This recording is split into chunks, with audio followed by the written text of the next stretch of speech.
In the time period of Justin and I's breakup, I was learning a lot about myself, and there was a lot of judgment. There was a lot of shame. There was a lot of guilt I was experiencing. If I would have just been like this, if I would have just done this, if I would have just said this, then things would be better than how I'm feeling right now, which is like absolute shit. Before we begin, I'd like us to take a moment to name the intention behind this space. This is Codependency Alchemy, a space for people who are tired of overthinking their relationships or shrinking themselves to feel chosen. I'm Alyssa, and I do this work because I've lived it. I have not arrived at some destination of healed, nor will I ever claim to be. I am here for the journey, and I'm here to share that journey with you. At the heart of this work is my soul's mission to heal the mother wound, to be seen and witnessed in the things that we tend to hide from or reject. Over the last 4 seasons, this podcast has grown to one of the top 100 relationship shows, and we're just getting started. Before we begin, I have a favor to ask. Pause for just a second to make sure you're subscribed. If you're ready for honesty, more self-trust, and more peace in your relationships, then you're in the right place.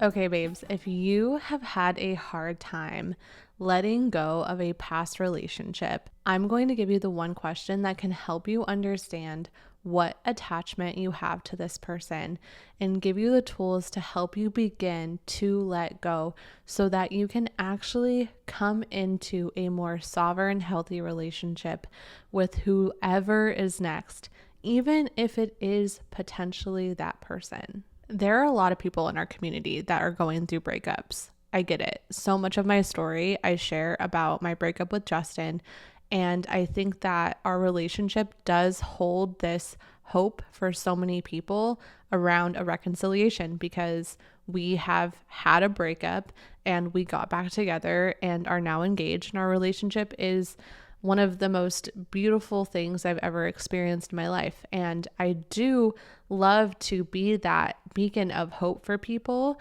and to show people what is possible, because I am someone who has fearful, avoidant, anxious tendencies.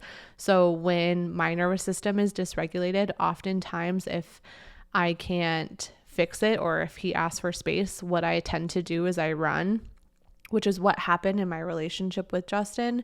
Is I got triggered over very, very vulnerable things that were important to me at the time. Like I wanted to start a family and he wasn't ready, and that was really triggering for me. And instead of having hard conversations, I decided to run instead of, allowing ourselves to move through something that was, challenging for both of us. I ran. It was grass is greener on the other side, and I dipped. And so I do love to share our story of breakup and reconciliation because I've learned so much about the power of staying.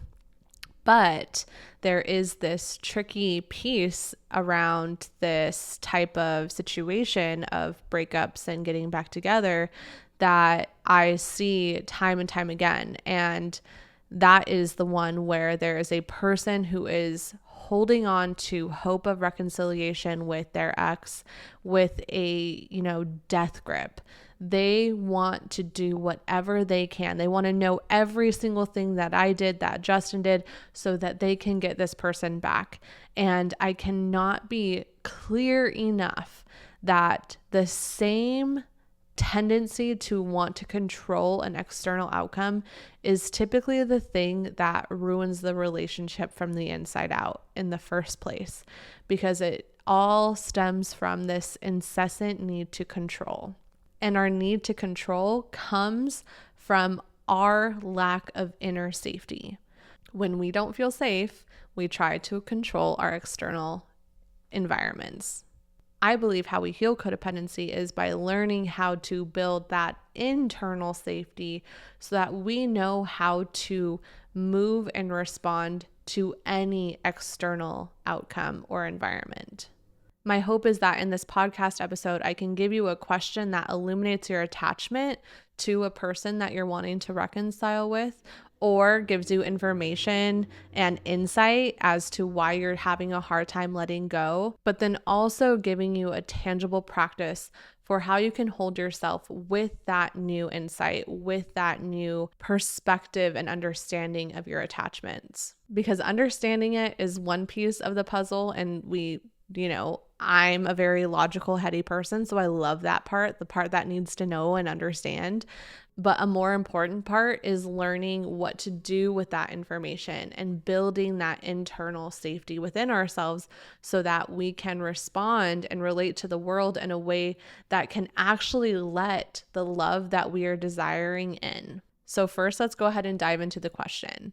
And I know this episode might seem like it's only for people who are in a breakup or who are struggling letting go of an ex, but I truly think that this question is valuable for all relationships. So if you're married, if you're in a relationship, if you're in a long distance relationship, whatever it is, I do think that this question is extremely valuable because the whole point of it is to become aware of your attachments. And codependency is literally attachments. Attachments to external things, people, places, things. So go ahead and grab a pen and paper and write this question down. What dream do I have attached to this person? A way that you can phrase it, it's the way that I like to phrase all my shadow work prompts. I feel like I get the most potent response is when I write if ... then. So if I'm not with this person, then what is the fear or what am I afraid will happen?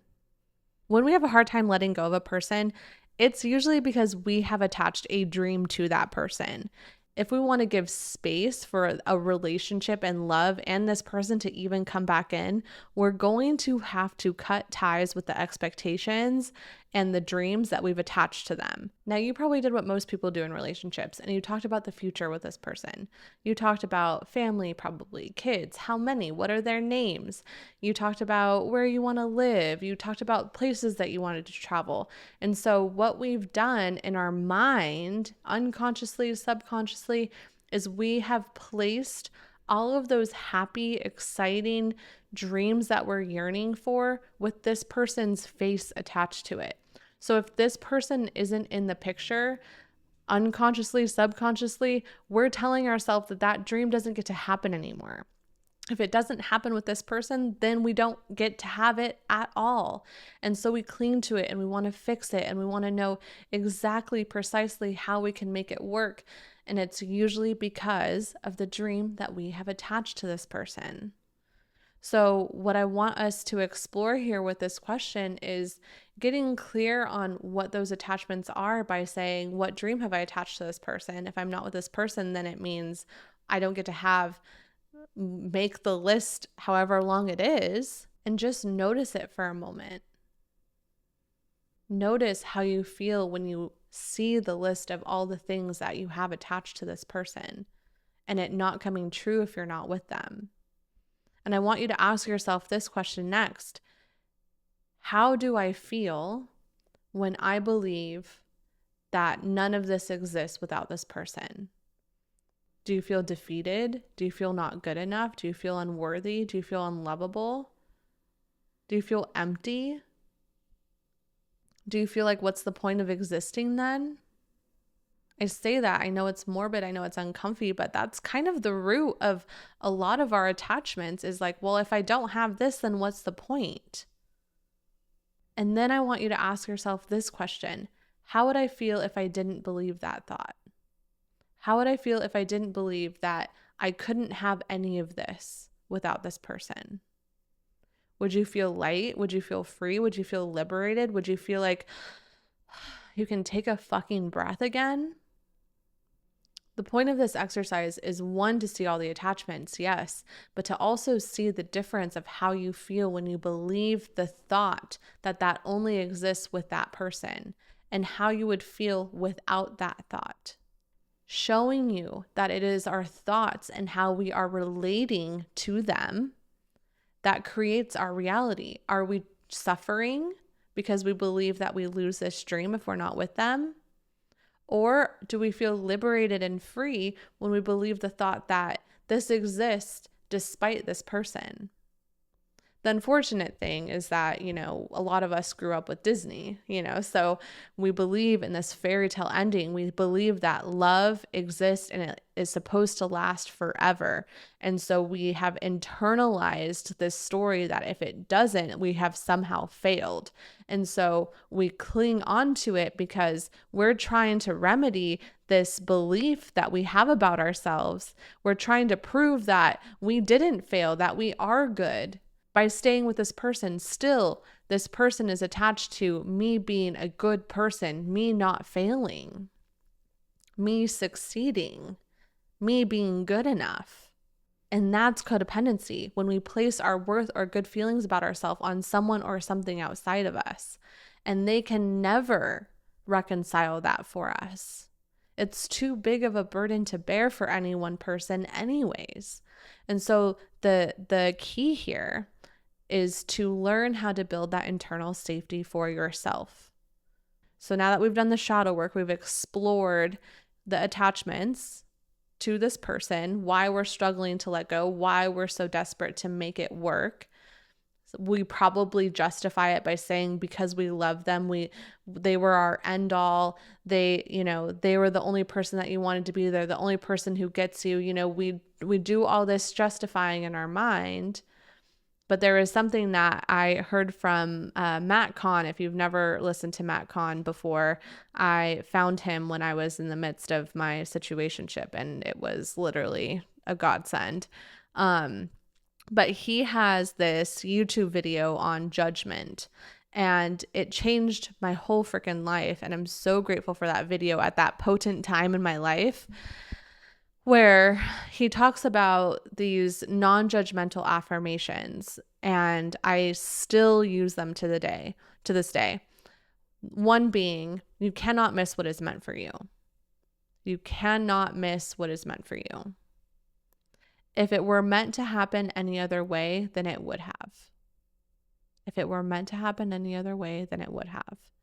Because in the time period of Justin and I's breakup, I was learning a lot about myself, and there was a lot of judgment. There was a lot of shame. There was a lot of guilt I was experiencing. If I would have just been like this, if I would have just done this, if I would have just said this, then things would be better than how I'm feeling right now, which is like absolute shit. And those non-judgmental affirmations really helped me get through that period in my life, because it helped me see that this moment is for me. If it was meant to happen any other way, then it would have. A more empowering question I can ask myself is not, why is this happening to me? Why am I hurting? Why am I in pain? And ask myself, what am I meant to learn from this experience? What was I meant to learn from this relationship about myself? What am I meant to learn and heal and tend to from this pain that I am experiencing right now, from this hurt, from this heartbreak? Every moment we have an opportunity to choose. Are we a victim to our experience, or can we be empowered? And it all lies on the questions and how we ask them towards ourselves. Feel the difference. Why is this happening to me? Versus, what am I meant to learn from this? They feel significantly different. And if you want to see something even cooler, write, why is this happening to me, on a piece of paper and see what comes out. And then say, what am I meant to learn from this, and see what comes from that. You'll probably learn a lot about yourself. When I say, what am I meant to learn from this? It's like this well of wisdom wants to flow out of my body, and I can start seeing how this is actually for me. What I'm meant to learn from this experience gives me solutions, gives me insights, gives me this ability and this like wind beneath my wings to actually move. Now, I digress. Let's get back to building inner safety, although I do think those questions can help build inner safety, because they're ways that we reparent ourselves. They're the ways that we take initiative and take control of our lives. But what I want to invite you all to do is lean into an inner child healing with the parts of yourself that are attached to this person, to tend to the part of you that is afraid to let go. Inner child healing is quite literally the way that we build inner safety, because it allows us to come into our physical body and our body's wisdom and meet the parts of us where we're holding this fear. If we do not tend to that part of us that fears letting go, it gets in that driver's seat and it goes on a freaking joyride. It ends up running the show and you won't even know where you end up. And so what I like to do is I ask myself this question. I'm going to walk you guys through it. You can close your eyes down if it feels safe for you to do so. We're going to ask ourselves, where does this fear of letting this person go live in your body?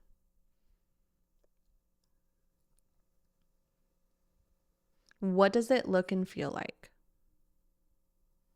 Just notice. Does the fear show up at the base of your spine and your root? Does it show up in your belly? In the center of your chest, at your back, in your throat? Just notice. What does it look and feel like? Does it have a color, a shape, a texture? Is it sharp, soft, smooth, hard, cold?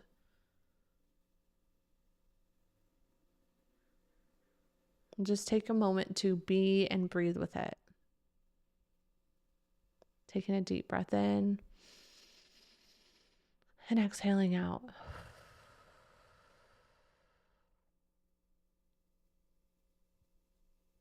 Now we're going to ask, how old is this part of you? And just notice if an age comes to mind. What we've done is we started with somatic, experiencing, feeling the sensation of the fear in our body, and now we're accessing how old that part of us is. If an age doesn't come to mind, you're not doing it wrong. That's totally fine. Just sit with the sensations. You don't have to know how old the part is. You can still do this healing without that. If an age does come to mind, I want you to imagine yourself at that age. Just notice the environment that they're in. Notice how they seem.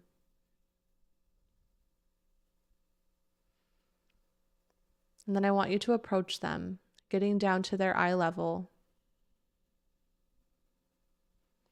You're going to ask this part of you, what do you want?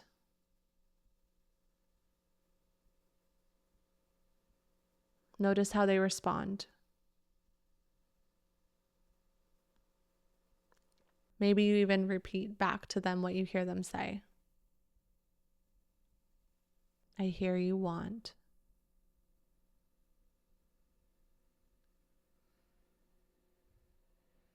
Now ask that part of you, or ask the sensations, what do you need?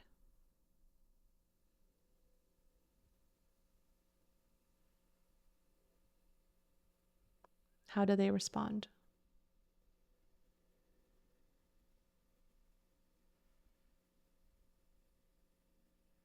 Maybe even repeating back again, I hear you, you need.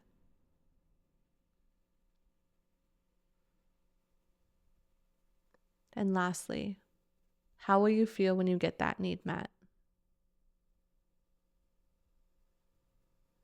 Notice how they respond.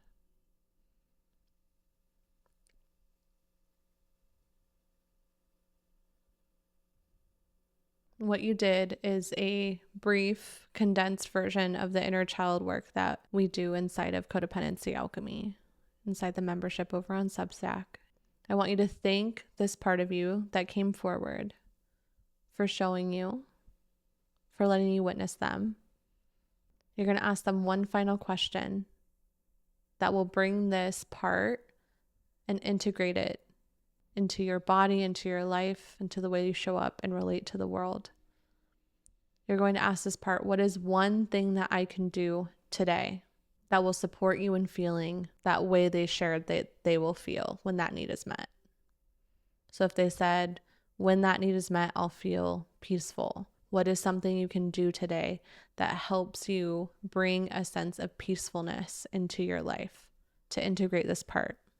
if they say calm, if they say playful, what is one thing that you can do that would help them feel that way? A tangible action. Is it dance to a song? Is it make a new meal that you've never made before? Is it going for a walk out in nature? Is it going for a swim? Is it sitting with the sun on your face? The way that this part of you desires to be met is unique to you and your lived experience. That's why doing this inner work is so important and so valuable, and why nobody else can do it for you. Because what your part needs is different than what my part needs. And healing and tending to your part is only something that you can access for yourself. That wisdom exists within you.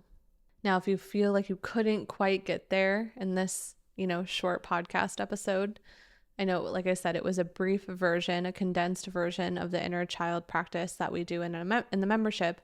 But if you feel like you couldn't quite get there, but it's intrigued you enough to want to explore it more deeply, we do have a full library of on-demand guided inner child meditations over in our Codependency Alchemy membership on Substack. So if you are feeling like, whoa, I do need this, I am ready to actually start building that inner safety within myself so that I can receive a healthy, loving, reciprocal relationship, then please join our Codependency Alchemy membership. I believe that the only way we create those healthy, safe, secure relationships is by creating that with ourselves first. And if we haven't tended to the parts of us that have fear, that go into negative feedback loops or spirals, I still have them, you guys. Last week I went on a trip, and as soon as I left the house, I immediately started having all these fears and these intrusive thoughts about myself and about my relationship and about just everything, because my nervous system didn't feel safe. And I leaned on these tools so that I didn't self-sabotage my relationship, so that I didn't spiral and lose myself in the entirety of my day because I was experiencing anxiety. These types of practices, somatic healing and inner child healing, are the ways that we reparent the part of us that didn't get the love, the protection, the attention that they needed, the safety that they needed, and we become the providers of it. This is not a one and done. This is not I did inner child work, now I never experience it or have to deal with it again. This is a ongoing building relationship, and the deeper your relationship with these parts of you, the deeper your relationships are with other people. If you crave depth and you are not getting it in your relationships, it is likely because you have not met the depths of yourself yet. So I hope that today's shadow work and inner child exploration around the fear of letting go of an ex or a relationship gave you some insights, gave you some wisdom, gave you some knowledge to help you move through the attachments that you have to that person, and not only move through the attachments, but the practice to help you build that inner security and self-trust within yourself so the doors can continue to open more for you to receive that kind of love. I love you all so much. Thank you for continuing to let me be a part of your journey. And a little favor, if today's episode was helpful or supportive for you and you haven't done so already, taking a moment to rate or review the podcast is so supportive in helping it reach people who are ready and desiring to have these kinds of conversations.